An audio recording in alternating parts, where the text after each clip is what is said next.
Assalamualaikum warahmatullahi wabarakatuh. Selamat pagi anak-anak ibu yang hebat, yang soleh-soleha. Gimana kabarnya hari ini? Semoga masih dalam keadaan sehat walafiat. Amin. Nah, alhamdulillah. Hari ini kita sudah masuk di tema 7. Indahnya keragaman di negeriku. Subtema 1, keragaman suku bangsa dan agama di negeriku. Pembelajaran 1. Semoga masih semangat ya. Oke, seperti biasa, petunjuk sebelum belajar. Berdoa terlebih dahulu. Yang belum berdoa dipersilahkan untuk berdoa dulu. Kerjakan setiap bagian sesuai petunjuk yang diberikan. Silahkan bertanya kepada orang-orang di sekelilingmu bila ada yang kurang difahami. Lalu segera hubungi gurumu bila mengalami kesulitan dalam memahami bahan belajar mandiri ini. Oke. Keanekaragaman suku bangsa di Indonesia. Dibanding dengan negara-negara lain, Indonesia paling kaya akan keragaman suku bangsa dan budayanya. Bermacam-macam suku bangsa tinggal di Sabang sampai Merauke. Bermacam-macam pula kebudayaan yang tersebar di seluruh pelosok Nusantara. Mulai pakaian adat, tari, lagu daerah, bahasa daerah, alat musik, sampai rumah adat dan upacara adat. Nah, semuanya mempunyai keunikan tersendiri. Nah, keragaman suku bangsa dan budaya terjadi karena letak wilayah Indonesia yang terdiri atas wilayah kepulauan. Bahkan ada beberapa pulau yang letaknya terpencil dan tidak dapat berhubungan dengan daerah lain. Wilayah yang terpisah-pisah itu menyebabkan berbagai perbedaan, yaitu menimbulkan keragaman suku bangsa dan budaya. Nah, Indonesia ini kaya sekali ya akan keragaman suku bangsa dan budaya. Suku bangsa disebut juga sebagai ras atau asal-usul suatu bangsa atau asal-usul suatu suku. Nah, biasanya orang masih sangat bangga akan asal-usul sukunya. Mereka suka mengandalkan dan memuji adat dan kebiasaan masing-masing. Mereka ada yang masih tinggal di daerah pedalaman dan terisolir dengan daerah lain. Ada pula yang sudah berbaur hidup bercampur dengan masyarakat modern. Di daerah tempat tinggal kalian tentu tidak dihuni oleh satu macam suku bangsa saja. Hal itu menunjukkan bahwa suku bangsa di Indonesia tidak mendiami suatu tempat tertentu saja. Karena tugas pekerjaan, perkawinan, atau karena menuntut ilmu. Nah, seseorang bisa menempati daerah lain dengan suku bangsa yang berbeda. Misalnya, di Provinsi Kalimantan Timur banyak dihuni oleh suku Dayak Benuak. Akan tetapi, daerah tersebut juga dihuni oleh suku bangsa yang lain. Nah, ini untuk latihan yang pertama. Siap ya? Tulislah 10 nama temanmu. Masih ingat nama-nama temannya? Boleh teman di sekolah, boleh teman yang di rumah ya, yang paling dekat. Tulis 10 nama temanmu, lalu tanyakan nama orang tua mereka, nama ayah, nama ibu, dan berasal dari suku mana. Oke, formatnya seperti yang di bawah. Nah, nama temannya siapa? Nama ayahnya, asal suku ayahnya, nama ibu, asal suku ibu. Oke, 10 nama teman. Juga lengkap dengan format seperti yang di bawah ini. Nama teman, nama ayah, asal suku ayah, nama ibu, asal suku ibu. Oke, paham ya? Ini untuk latihan yang pertama. Nah, gaya yaitu suatu tindakan berupa tarikan atau dorongan terhadap suatu benda. Contohnya, mendorong lemari, menarik kursi, menendang bola, atau memukul bola kasti. Jika kita melakukan dorongan atau tarikan terhadap suatu benda, berarti kita telah melakukan gaya terhadap benda tersebut. Nah, gaya ini tidak dapat dilihat, namun pengaruhnya dapat dilihat dan dirasakan. Besar kecilnya pengaruh yang ditimbulkan bergantung pada besarnya gaya yang diberikan. Besar kecilnya gaya dapat diukur dengan alat yang disebut dinamometer. Satuan dari gaya adalah Newton. Oke, pengaruh gaya terhadap benda. Nih, ada 6 pengaruh gaya terhadap benda. Yang pertama, gaya menggerakkan benda diam. Nah, benda diam ini akan bergerak jika diberi gaya. Contohnya, bola akan melambung ke udara jika kita tendang. Lemari akan bergeser jika kita dorong. Nah, sepeda pun akan berjalan jika kita kayuh. Dan batu akan bergerak jika kita lempar. Nah, masih banyak lagi ya contoh yang lainnya yang membuktikan bahwa gaya dapat menggerakkan benda diam. Yang kedua, gaya membuat benda bergerak menjadi diam. Nah, contoh benda yang bergerak adalah sepeda yang dikayuh, sepeda motor yang sedang bergerak, kelereng yang menggelinding, dan sebagainya. Benda-benda yang bergerak tersebut dapat berhenti atau diam jika diberi gaya. Sepeda yang bergerak akan berhenti jika direm. Sepeda motor yang sedang bergerak akan berhenti ya jika direm, sedangkan kelereng yang menggelinding akan berhenti pula jika kita tahan dengan tangan atau kaki.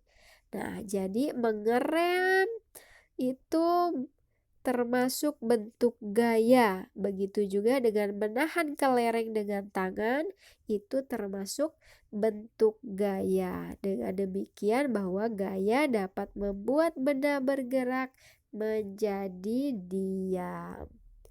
Nah, yang ketiga, gaya mengubah kecepatan gerak benda. Coba kalian pernah melihat mobil, pernah memperhatikan mobil. Nah, ketika jalan lengang, pengemudi akan menginjak gasnya. Akibatnya, mobil akan melaju kencang. Namun, ketika ada mobil yang lain di depannya, pengemudi akan menginjak rem. Nah, akibatnya laju mobil akan melambat. Nah, ini injakan gas atau injakan rem ini termasuk gaya. Oleh karena itu, gaya dapat memengaruhi kecepatan gerak benda. Selanjutnya, yang keempat, gaya mengubah arah gerak benda. Nah, Sepeda tidak akan diam saja atau tidak akan berjalan lurus saja. Sepeda ini bisa kita belokkan ke arah yang dibutuhkan. Misalnya kita pengen membelokkan ke kanan atau ke kiri, ya tinggal belokkan aja stangnya. Nah, arah sepeda ini akan berubah. Nah, jadi gaya dapat mengubah arah benda. Oke? Yang kelima, gaya dapat mengubah bentuk benda. Gaya dapat mengubah bentuk benda. Oke, coba kita perhatikan karet gelang. Nah, karet gelang itu bentuknya seperti itu, lalu kita tarik. Setelah kita tarik, pasti karetnya itu akan mengubah bentuknya yang tadinya kecil menjadi lebih besar, begitu ya.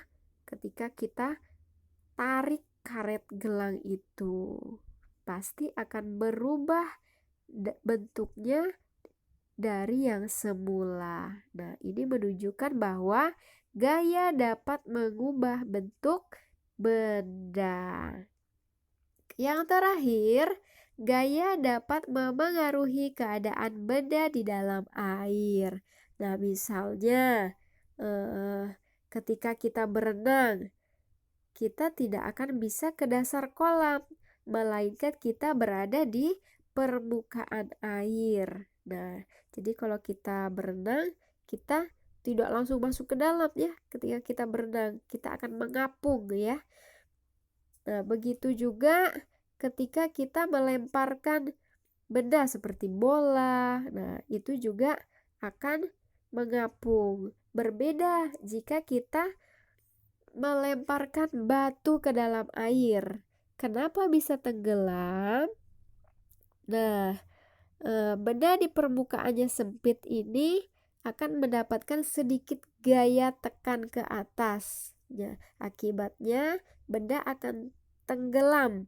Yang tadi penyebab batu tenggelam ya ketika dilempar ke dalam air karena batu ini memiliki luas permukaan yang kecil. Makanya batu ketika dilemparkan ke dalam air maka ia langsung tenggelam, tidak mengapung ya. Nah, macam-macam gaya. Nah, ada berapa macam-macam gaya? Ada 5 ya. Ada 5 macam-macam gaya. Yang pertama gaya otot. Gaya otot adalah gaya yang dikeluarkan oleh manusia. Misalnya, ketika seseorang mengangkat barbel atau benda lain. Nah, benda tersebut akan terangkat ketika ada gaya otot dari manusia ya. Yang kedua, gaya gesek. Gaya gesek adalah gaya yang ditimbulkan oleh gesekan antara dua permukaan benda. Misalnya, ban mobil yang melaju di atas jalan beraspal. Nah, mobil dapat berhenti ketika direm karena adanya gaya gesek antara permukaan ban mobil dengan jalan. Yang ketiga, gaya pegas. Gaya pegas ditimbulkan oleh elastisitas suatu benda. Misalnya, pegas dan busur panah. Ketika anak panah dilepaskan dari busurnya, maka anak panah akan meleset ke depan ya. Yang selanjutnya, gaya gravitasi. Gaya gravitasi ini ditimbulkan oleh tarikan bumi. Benda dapat jatuh ke tanah, ini disebabkan adanya gaya gravitasi bumi. Misalnya, buah kelapa jatuh ke tanah. Nah, ini karena adanya gaya gravitasi. Yang selanjutnya, ada gaya listrik. Gaya listrik ditimbulkan oleh adanya arus listrik. Kipas angin yang semulanya diam akan berputar karena dialiri arus listrik. Nah, ini macam-macam gaya, ada 5. Selanjutnya, seni gerabah di Indonesia. Gerabah merupakan salah satu hasil dari seni terapan yang memiliki fungsi dalam kehidupan sehari-hari. Sebagai contoh, gerabah memiliki fungsi sebagai perkakas atau alat-alat rumah tangga.